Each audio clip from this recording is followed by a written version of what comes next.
This is completely unacceptable. You need to leave right now or I'm calling the authorities. I have every right to be here. My permit is valid and approved by the city.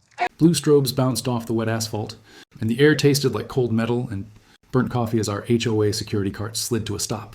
By my little sidewalk stand at 6:12 a.m. on May 3, 2024, I was pouring cinnamon, sugar over fresh churros, steam rising, when the cart lady, bob haircut, neon vest, clipboard, started writing a pink slip like the 4th of July. She said I was an unlicensed commercial nuisance. My hands shook from the cold and from how fast this was happening. I could hear the distant beeping of a garbage truck and the low hum of sprinklers. She pointed at a rule printed in 12-point font and said another ticket. The sprinkles of sugar hung in the air like static. Neighbors peeked from dog walks. No one said a word. That was the first of 22. Karen ticketed my sidewalk vendor 22 times. Then I pulled the permit. That's the whole fight. She hated that my little churro cart brought people to the corner by the mailbox. She claimed it blocked the view, scared her schnauzer, and invited riffraff. The board nodded like bobbleheads. They said, common area, no commerce, not even on the city sidewalk right beyond the hedge. I told them the smell is sugar and joy, not crime. They smirked like I was a joke. Every pink slip said $175. Do the math, and you'll feel the sting in your chest the way I did. It wasn't about rules. It was about control. I tried being reasonable. I brought a box of plain, no sugar churros to the next meeting at 9 p.m., just so they couldn't complain about crumbs. I asked to speak. Karen stared at me like I'd stolen her birthday. I said, look, I'll keep the cart on the public side, no music, trash can provided, hours 6 to 9 only. She said, you are trespassing on our neighborhood's peace. The board shrugged. The property manager whispered that enforcement was automatic now. Neighbors avoided my eyes in the lobby. One guy mouthed sorry and kept walking. My vendor friend Luis, who actually runs the cart, stressed over the tickets piling up against me as the resident requesting the stand. My appeal emails bounced back with canned responses. Noted, under review, denied. It felt like yelling into a storm drain. That night, I drew a line in the sand. I promised myself I would only use proper channels. No shouting matches, no drama in the hallway, no ugly flyers on doors, just law, patience, and receipts. I lined up photos, emails, and call logs in a binder. Timeline item 1, April 5th at 4:27 a.m., false trespass call. Timeline item 2, April 18th at 7:03 a.m., HOA security blocks, cart with golf cart. Timeline item 3, May 3 at 6:12 a.m., first ticket while cart on city sidewalk. I sat with Luis at the kitchen table, the smell of oil still in the air from the day, and we mapped it out. I dug into public records. The file landed with 63 pages. And there it was, boring and beautiful. A city program for micro vendors with sidewalk permits, including food handlers, carts under a certain size, and restricted hours. One plain law line explained our whole case. The sidewalk by the hedge is city right-of-way, not HOA common area. Another simple one. Patterns of false reports can be prosecuted. The plan clicked like a camera.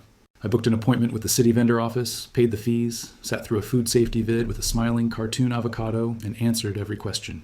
The inspector came out on May 10th at 6:00 a.m., clipboard in hand, wearing a windbreaker that smelled like coffee. We measured distances, 5 feet from curb, 10 from doorway, keep a clear 4-foot pedestrian path. He nodded, stamped the form hard enough to leave an imprint on the next page, and placed the bright blue permit decal on Luis's cart handle. It gleamed.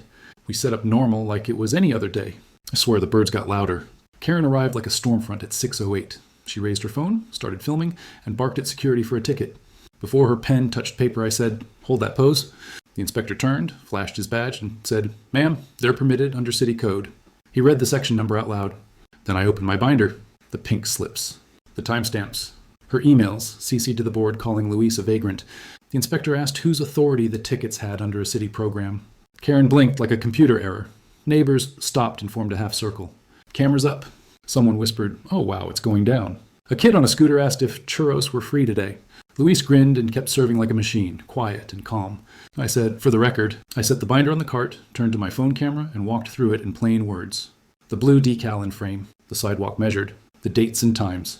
The 22 tickets stacked like a deck of bad cards. If you watch the clip, you can hear my voice go from shaking to steady. When Karen tried to talk over me, a neighbor with a golden retriever said, lady, you've been mean for weeks. The inspector called his supervisor. Security looked at their shoes. Someone started a slow clap, then doubled it, then laughter burst like confetti. By noon, the video had 12,000 views on the neighborhood page and jumped to our city subreddit. The comments were chef's kisses. One said, Spanish cinnamon justice. I didn't write that, but I wish I had. By the next board meeting, the tone flipped. A city council aide showed up, along with a police liaison and the same inspector. The property manager read a new policy draft out loud. HOA fines will not be issued for lawful city-permitted activities in public right-of-way. The police liaison pulled a thin folder and said, "We have 5 recorded false reports from one number. Patterns of false reports can be prosecuted." He stressed the word patterns like a big red underline. Karen's face went pale as drywall. The aide slid a printout to the board. Refund recommendation for all unlawful fines, and a notice of potential civil penalty against the HOA if they continued. My binder sat on the table, open to the timeline. It looked like a tiny courtroom. When the vote came, it wasn't even close. After that, the air changed. No more dawn ambushes. No more pink slips. Luis and I added a little chalkboard with hours and a trash can with a lid. HOA refunded the 22 fines within 2 weeks and paid me back the processing fees in full. Karen stepped down from the board, officially, for health reasons. But we all knew the truth. She keeps her distance now. The funniest part? The dogs loved the corner because of the smells and the free water bowl we set out. On Friday evenings, we comp a churro for each kid who shows up with a library card. I like that part most. The morning after the vote, my quiet neighbor who once mouthed sorry walked up with his toddler, handed me $5 and said, "Welcome back." The kid waved a tiny, sugar-dusted hand. It felt like peace. Please follow for more HOA showdowns like this. Do you think she got what she deserves? Comment below.